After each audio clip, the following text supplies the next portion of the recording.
Dzień dobry. Dzisiaj jesteśmy na nowej miejscówce. Braliśmy się do Annopola. Wojtek już lata. Opuszczona fabryka żelatyny. Z którego roku nie wiem, mniejsza z tym, ale jest fajnie.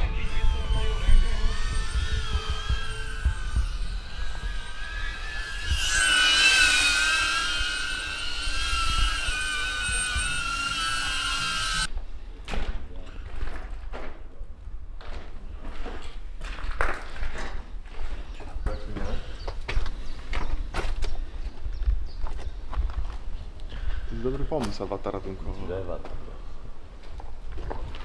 Drzewa rosną na górze, ale...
Kulawy Wojcie. Nie idę dalej. Chodź, mam tu dla ciebie sakiewki z konfiturą z czerwonej cebuli i serem pleśniowym. Znaczy mogę ci przynieść jak chcesz, ale... Proszę, częstuj się. Dziękuję. Pyszne. Co? No, nie w tą stronę. Spakowani. Jedziemy dalej. Gdzie jedziemy? Jedziemy przez las do miejsca numer 2. Ja zaraz pokażę.